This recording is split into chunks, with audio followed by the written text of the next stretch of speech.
What's up, everybody, and welcome to TinkTink.org interviews. I'm your host, Josh Wilson, here today with Digits Crossed Interactive's only full-time employee, lead programmer and artist behind hardcore space sim Rogue System, Mr. Michael Juliano. How are you doing today, sir? Oh, not too bad. How are you? I can't complain. Now, what first got you into gaming? Oh, I've been into games ever since I can remember.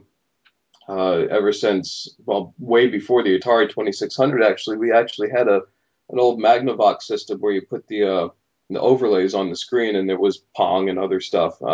That's going way back into like '77. But yeah, I've always been a huge gamer ever since I can remember. Awesome. Now, what made you decide you wanted to get into the gaming industry, and how did you go about doing that?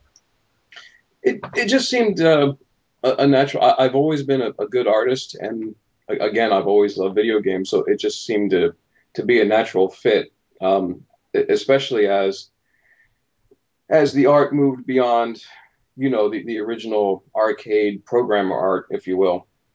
And artists really had an influence in the look of games. And I went about it is after high school. I really didn't have any money for college to speak of, so I went into the Air Force. And while I was in, I met my wife, and I told her I've always wanted to make games. So she went out and found me a student copy of 3D Studio, and I just kind of taught myself. And after my second tour, I decided to get out, and we took a chance. And quite a few resumes later, Atomic Games finally picked me up, and I've been doing it ever since. Nice. Now, what has made you decide to start working on Rogue System? Again, this is something I wanted to do ever since the classic space sims were out. There's Wing Commander and X-Wing and Free Space and all those. And it's just something I've always loved the genre. The genre I loved in particular flight sims as well. The hardcore sims. I've always been a huge aircraft nut. Um, so it just again, it was something I've always wanted to do because those original classic games, they were fun and all, but for a hardcore simmer like myself, they never went as deep as I really wanted them to go. And it just seemed that the more time progressed, and the space sim and flight sims genre kind of faded from popularity for whatever reason. Uh, it was just that the space sim that I always wanted to play was never going to happen. So I figured the only way it was going to happen was if I did it myself. All right. Now, you said you served in the Air Force. Thank you for that, by the way. Oh, you're Now, welcome. has that had any impact on your design process for Rogue System?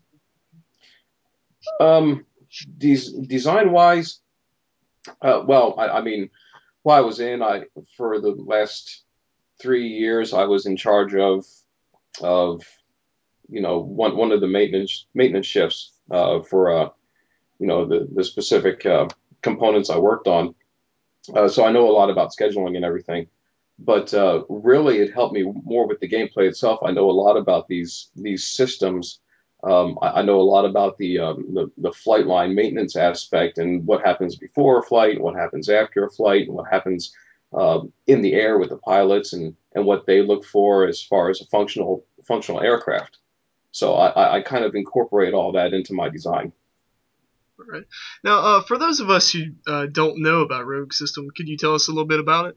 Sure. Rogue System is a blend between the old, the classic gameplay style of the '90s space sims and the level of control and management of systems that you might find in sims like Falcon 4 or the DCS series, for example.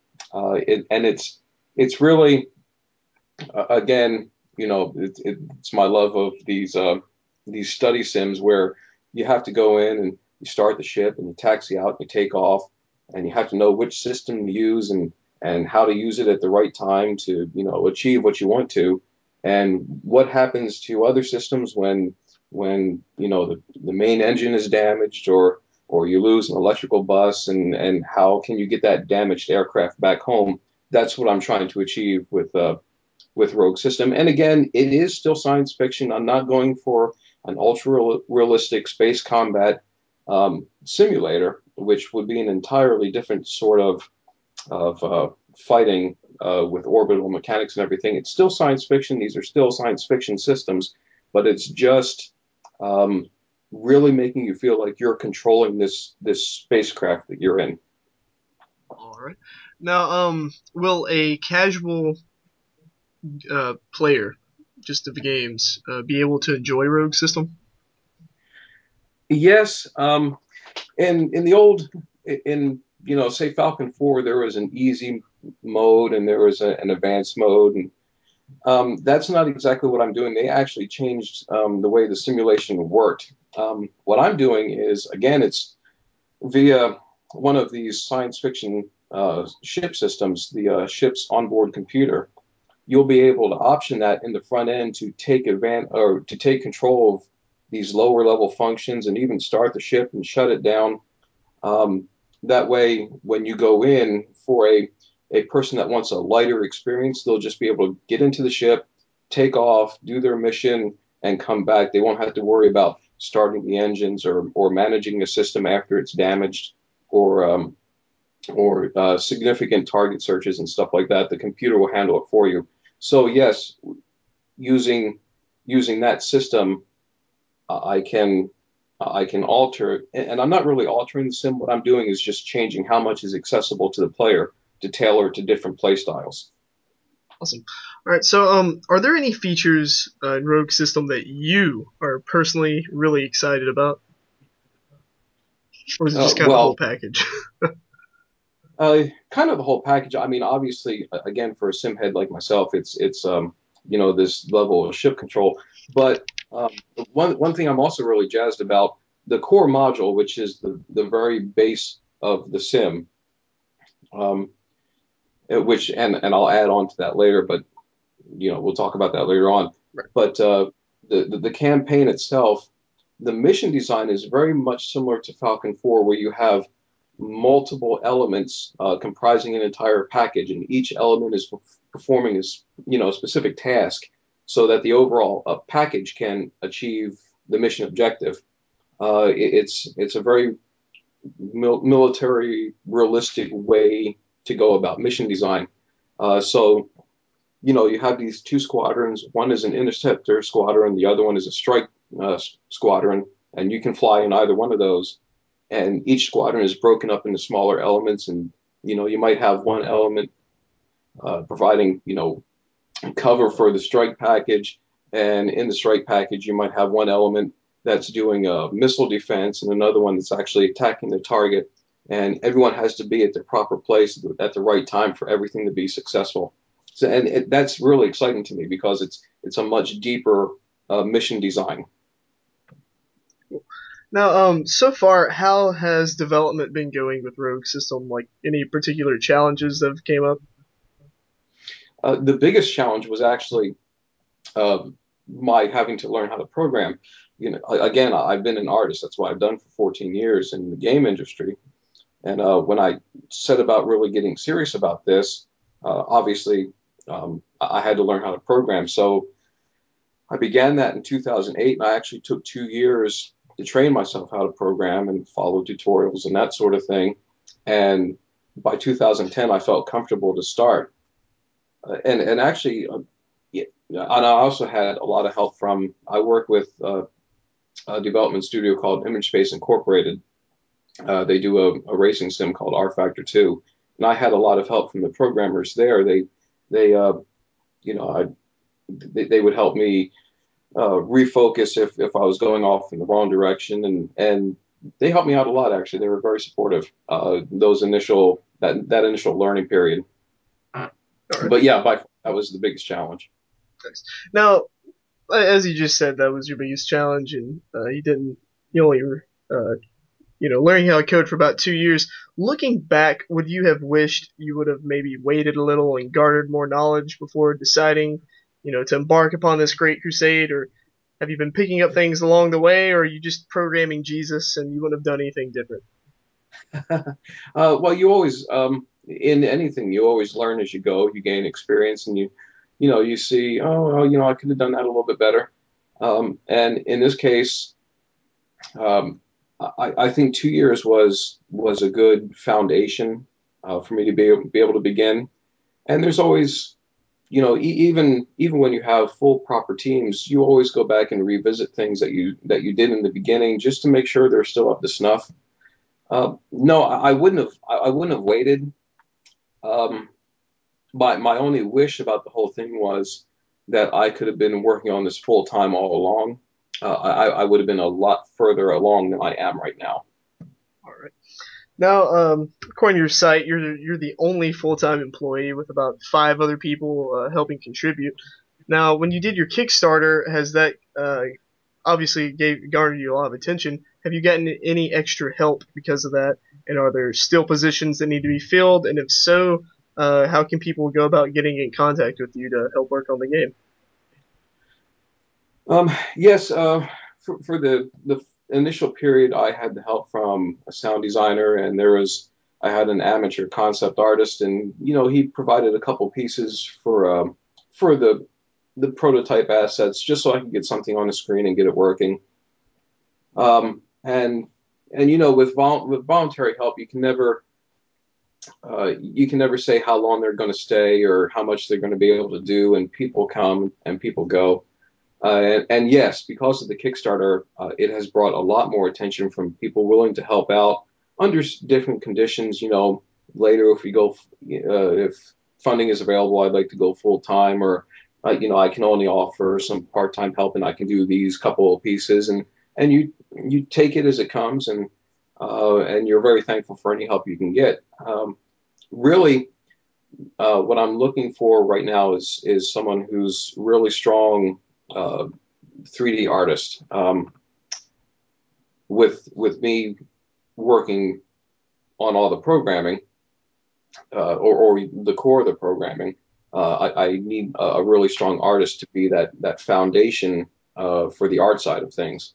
That's really what I'm looking for right now. I mean, one of my stretch goals was mod tools, and I actually had a programmer volunteer to work on those gratis, and that was excellent. I'm going to be able to accomplish at least a few of those even without the funding. I have a writer who's helping me now with the backstory and the campaign script, and there's another sound designer who's just excellent, very experienced, and he's willing to help me out. So yes, lots of new people coming in, but I'm still looking for that one really strong core artist. Uh, and Go ahead. anyone who is interested they can email me hr@roguesystemsim.com. All right. Now, you just mentioned in the Kickstarter the mod tools were a stretch goal. Yes. Sadly, the Kickstarter didn't make it, unfortunately. But is there still a hope for mod tools getting out there? Oh, certainly. There's hope for the whole thing getting out there. Well, that was never Kickstarter. in question. uh, Kickstarter was, um, obviously the proper funding for the base team would have been excellent.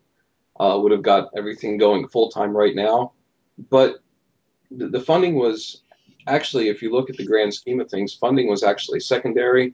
The Just the exposure that it created and setting Rogue System firmly in the genre, and lots of people know about it now, and there's lots of people very excited about it. And just for that alone, Kickstarter was an outstanding success. The money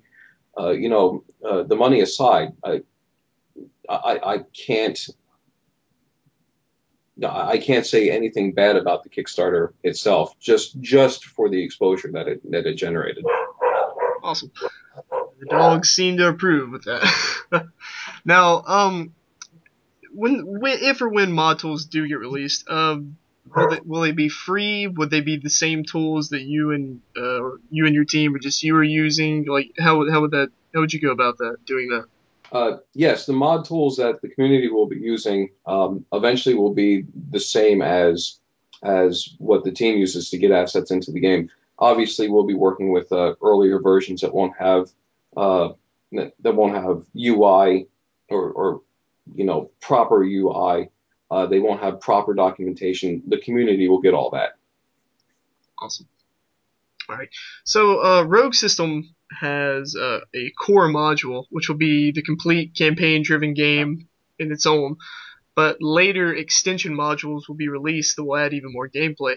Now, how fast would y'all try and get these extension modules out to people?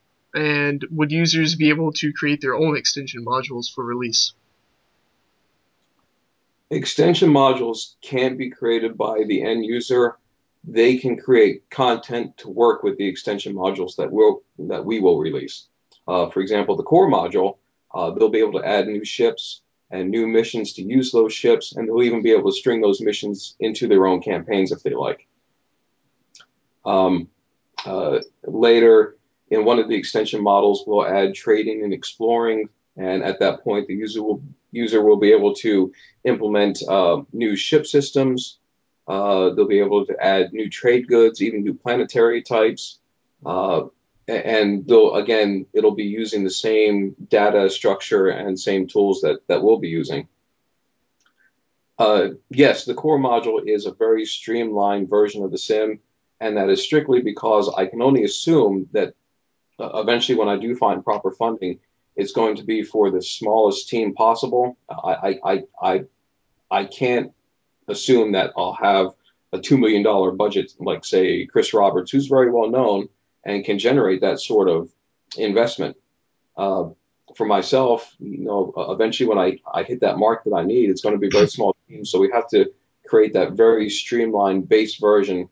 And then once that's complete and we can start working on the extensions, they will come as quickly as possible without sacrificing quality. I'm hoping each one will come out at least a year apart, at most. All right. Hopefully sooner if, as the core module goes out and it starts generating some income and we can hire a few more people, hopefully they'll start coming just a bit faster as the team size increases. All right. Anything else you'd care to say about the modules? Or are you good? I can give you a brief description of each one just so people know what we're talking about. All right, yeah. The main one and the first one that we're going to pursue after the core module is complete is, again, trading and exploring. Right now, I can already generate a dynamically created galaxy. It has, various types of planets and stars, and planets have moons, and planets can have ring systems. There's asteroid belts, and all that is generated when you begin a new character. And I really want to be able to make use of that, which obviously was the intent for it. Some other extensions will be you can already walk around within your orbital station where you're based, and you'll be able to do certain things, and that's all in first-person mode. And another extension will expand that into first-person combat, where you'll be able to board another ship and try to take it over from the inside, or you'll have to defend your ship from the same thing. I also have a plan to allow for multi-crewed ships, including capital ships, so you could have a whole command crew type of Star Trek situation, if you would, and obviously multiplayer to support all that as well.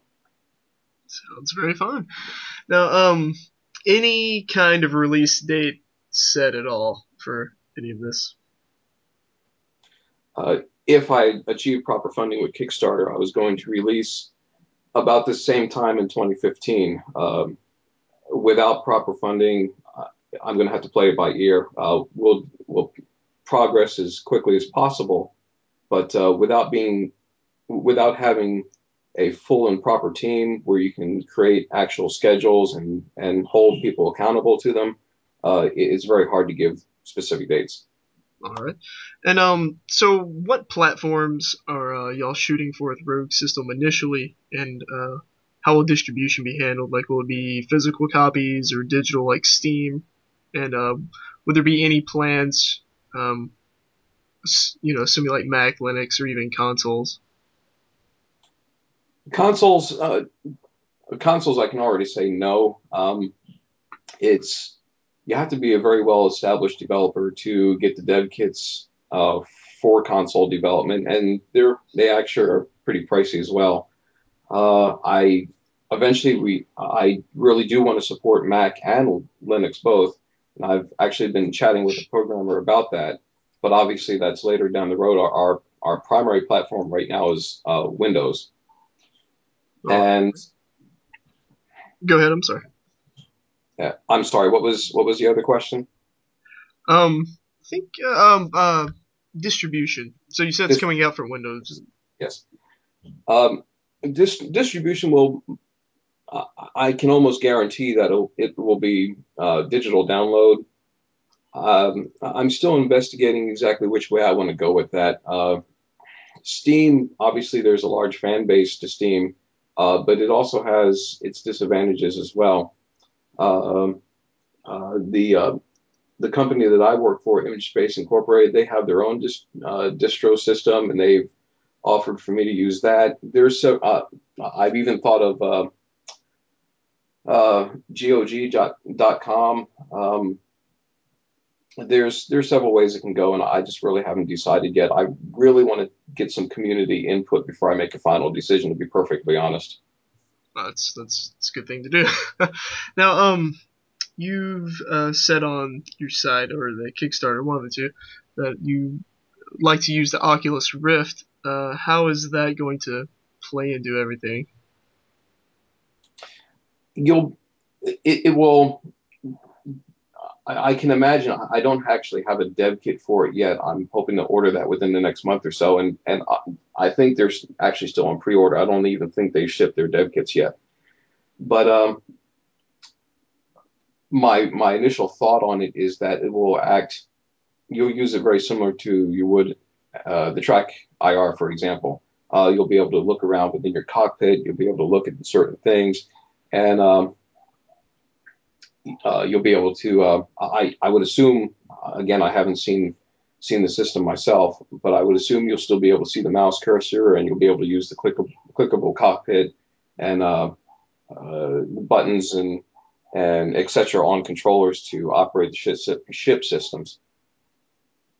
All right. Now, anything else you care to say about Rogue System? There's a lot I could say about Rogue System, honestly. I could actually talk about it for a long time. Hey, I got the time if you do. There's one of the things I'm really excited about is just the way the systems interact, especially when they're damaged. In one of my videos, and I understand my wordy approach to my demonstration videos, it didn't jive with everyone, and that's okay. But in one of the videos, I go into a bit of combat, and the first part was with shields, and it seemed pretty typical. The ship didn't take any real damage, and you fought as you would basically in any other space combat sim. But when the ship started taking damage and all these systems started to react to each other, that really is very cool to me, to figure out what you need to do to keep this thing flying, so to speak, so you can at least make it back to your base, if not complete the objective. I mean, your primary goal is to survive so you can fight again. And once all these systems start taking their damage and things start going just very, very wrong, it's a very intense sort of situation. And I really can't wait for people to get their hands on it and kind of see what I'm trying to achieve with this. I think there's a lot of misconception right now is, it's a hardcore sim, so it's going to be ultra realistic and et cetera, and that's not the case. It's just your level of involvement with this ship and you and it trying to work together to do what you have to do and get back alive. I think it's going to be very cool. Right. So besides, like you said, all the ship systems interacting with each other and whatnot, is there anything else that would really, I guess you could say, separate Rogue System from, say, Chris Roberts' own Star Citizen? Well, Chris Roberts, he has big plans for that, and he promised an awful lot of stuff for that, and he has the funding to achieve that. I hope. I would assume he will. I think a lot of people would be very disappointed if he didn't achieve everything he promised, but again, with his level of funding, there's no reason to believe he won't. Um, but I think what apart from the interaction with the ship and the ship systems and all that, I think the biggest attractor for Rogue System is the level of modability that the community is going to have. You could really, and I was just confirming this the other day after the Kickstarter. Uh, the way the data structure is set up, you could really create, if you had enough people with enough talent, a completely new space sim that runs in its own environment, UI, the type of ships, how they maneuver. Um, so you could eventually have 2, 3, or 4 sims from one, and I think that's very, very cool. I think a lot of people are really going to be excited about that. Awesome. Any advice for future game developers out there? My biggest advice is no matter what happens, do not give up on it. If you have something that you believe in strongly, um, a battle isn't a war. You might lose 1 or 2 battles, but you know keep going. Do not give up on what it is you're trying to achieve. Um, like I said, Kickstarter was financially a big blow, but for the project, it was actually a big benefit. Again, due to the exposure, certainly no reason to get up. No, the only reason you should have to give up on a project is if for some physical reason you actually couldn't complete it, or if it was doing you bodily harm. Otherwise, persevere and keep going. That is my biggest piece of advice: is just keep going, keep doing what you believe. What you believe in. Um, uh, any talks about possibly doing another Kickstarter in the future once more attention has been gained? I have a few plans right now. There was enough interest generated. I have a couple investment offers. I'm pursuing those. So funding may be available due to Kickstarter anyway, just in a roundabout way. Right. I'm also pursuing a Minecraft-like donation, pay for betas, or in my case, it would be pay for pre-alpha and beyond. I want to get people in and playing whatever I have as soon as possible. And that would be, again, a donation sort of thing. And the hope there is that as you progress and new features are added, you generate more and more interest and you keep new people coming in, and eventually the funds will be there to go into proper development. And the third option is to work for about a year and create a proper alpha demo that I can put into Kickstarter pledgers' hands immediately if the Kickstarter is successful. So yes, that is a definite possibility in about a year. All right. Anything else you'd like to say in closing and or to the fans out there? I really want to say to all the people that did back me during the Kickstarter, and even those that didn't but showed a lot of interest, thank you so much. That whole 35 days of the Kickstarter, that was really, really stressful. Especially for one person trying to manage and keep up with that, and try to, get the interviews and try to get the exposure and try to answer all the questions that were coming in. It was a really stressful time.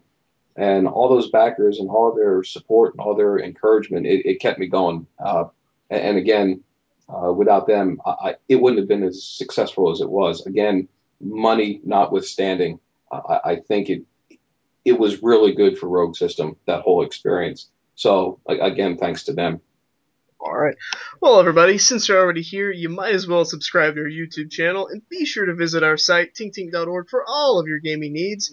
Also, be sure to check out Rogue System over at roguesystemsim.com for news on the upcoming game, and special thanks to Michael for talking with us today. Thank you, Josh, very much. I've enjoyed it a lot. If you ever have any more questions, always feel free to give me a shout. Not a problem at all. All right, thank you. For the love of God, 3D artists out there, help this man out. And Please, thank you.